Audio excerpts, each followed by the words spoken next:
दौड़ भरे इस संसार में यदि कोई चीज शीतलता प्रदान करती है तो वो है महात्मा बुद्ध की कहानियां। इससे पहले कि आप इस कहानी में खो जाए, इस चैनल को सब्सक्राइब जरूर कर लें। तो चलिए कहानी शुरू करते हैं।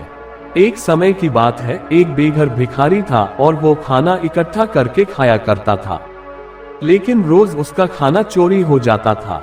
एक दिन उसने एक चूहे को पकड़ा जो उसका खाना चुरा कर ले जाता था और उससे कहा कि तुम मेरा खाना क्यों चुराते हो? मैं तो खुद एक भिखारी हूँ, चुराना है तो किसी अमीर का चुराओ, उसे तो कोई फर्क भी नहीं पड़ेगा। चूहे ने कहा कि यही मेरे भाग्य में है कि मैं तुमसे खाना चुरा कर खाऊं, क्योंकि तुम्हारे भाग्य में भी यही है कि तुम अपने पास केवल 8 चीजें ही रख सकते हो, चाहे तुम्हारे पास कितना ही खाना क्यों ना हो। ये सुनकर बेघर भिखारी को सदमा लग गया और उसका दिल भी टूट गया कि भला कौन सी ऐसी किस्मत के साथ जीना चाहेगा। उसने तय किया कि वो अपनी समस्या का समाधान बुद्ध से पूछेगा और वो यात्रा पर निकल जाता है। पूरे दिन यात्रा करने के बाद उसे शाम को एक धनी परिवार का घर मिलता है। वो सोचता है कि क्यों ना आज रात यहीं पर गुजार लूं, सुबह होते ही बुद्ध के पास जाने के लिए निकल जाऊंगा। वो जाकर गेट खटखटाता है। वो उनसे कहता है कि मैं एक यात्री हूँ, क्या यहाँ आज रात रुक सकता हूँ? मालिक उसे भीतर बुला लेता है और दोनों भोजन करने बैठ जाते हैं। भोजन करते समय मालिक ने पूछा, आप कहाँ की यात्रा कर रहे थे? भिखारी ने कहा, मेरी कुछ सवाल हैं जिनके जवाब बुद्ध से लेने जा रहा हूँ। उस घर की मालकिन ने कहा कि क्या आप बुद्ध से मेरा भी एक सवाल पूछ लेंगे? भिखारी ने कहा कि ठीक है, क्या सवाल है आपका? वो कहती है कि मेरे 16 साल की बेटी है, वो बोल नहीं सकती, आप उनसे पूछना कि हम ऐसा क्या करें कि वो बोलने लग जाए। अगले दिन वो उन्हें आश्रय देने के लिए शुक्रिया अदा करके यात्रा के लिए निकल जाता है। वो फिर अपनी यात्रा शुरू करता है। आगे जाकर उसे एक पहाड़ों का झुंड मिलता है जिससे उसे पार करना होता है। उससे वहां एक जादूगर मिलता है। वो भिखारी उससे कहता है कि क्या आप मेरी इन पहाड़ों को पार करने में मदद करेंगे? जादूगर उसे अपनी छड़ी पर बैठाकर पहाड़ पार करा देता है। जादूगर उससे पूछता है कि कहाँ जा रहे हो? भिखारी कहता है, बुद्ध से मिलने। जादूगर कहता है कि क्या तुम मेरे लिए एक सवाल उनसे पूछ सकते हो? भिखारी कहता है, हाँ बताइए क्या सवाल है? तब जादूगर कहता है कि मैं पिछले 1000 साल से स्वर्ग जाने का इंतजार कर रहा हूँ। मैंने सारी शिक्षा प्राप्त कर ली है, तुम बुद्ध से पूछना कि स्वर्ग जाने के लिए अब मुझे क्या करना होगा। भिखारी सवाल सुनकर फिर आगे यात्रा शुरू कर देता है। कुछ दूर चलने के बाद उसे एक नदी मिलती है।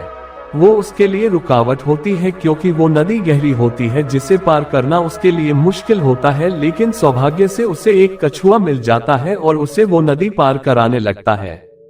नदी पार कराते समय वह भिखारी से पूछता है कि तुम कहाँ जा रहे हो?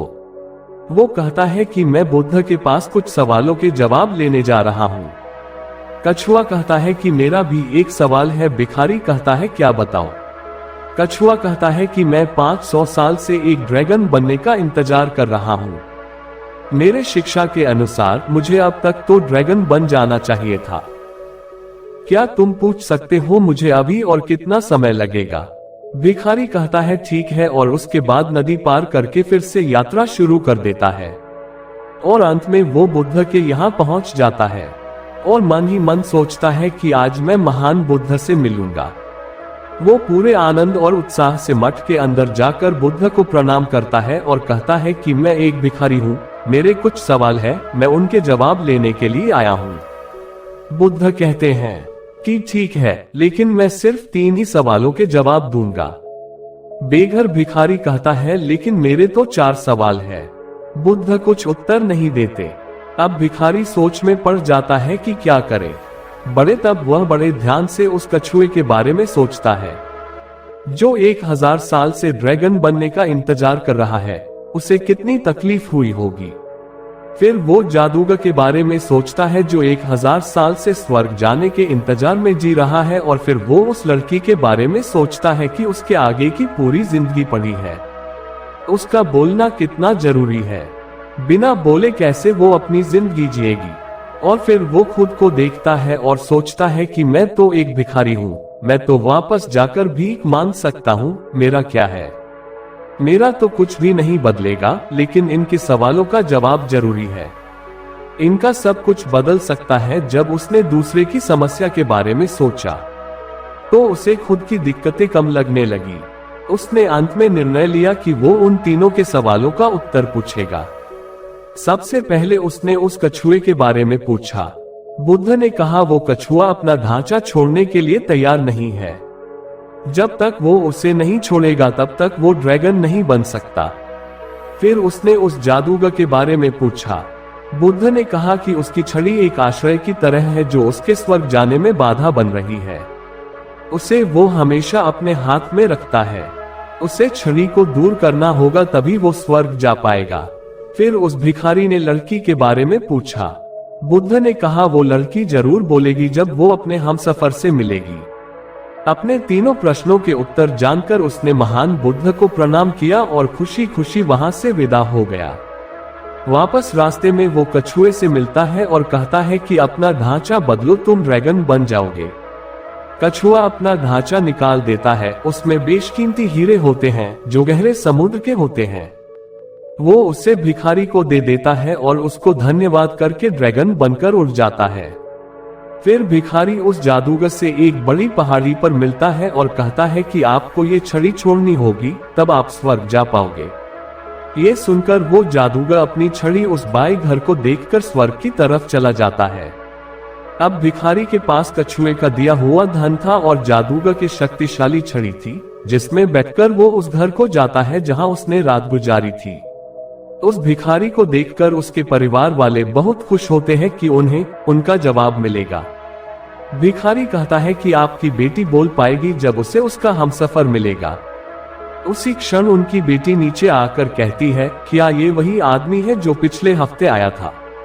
ये सुन उसके माता पिता हैरान हो जाते हैं। वो लड़की की आवाज सुनकर बहुत खुश थे। हर इंसान की तरफ देखते हैं, ये वही हमसफर था। उसके बाद वो दोनों की शादी करा देते हैं, जिसके बाद दोनों खुशी खुशी रहने लगते हैं। तो इससे हमें ये शिक्षा मिलती है कि हम जो कुछ भी अच्छा कार्य करते हैं वो किसी ना किसी रूप में लौटकर हमारे पास ही आता है। इसलिए बेकार की चिंता छोड़िए, अच्छे काम और अच्छे कर्म करिए। जितने अच्छे काम करोगे उतनी ही शांति आपको भीतर से महसूस होगी। अगर ये कहानी आपको अच्छी लगी तो इस चैनल को सब्सक्राइब और वीडियो को लाइक जरूर कर दे। तो मिलते हैं अगली किसी कहानी में, तब तक के लिए अपना ख्याल रखें।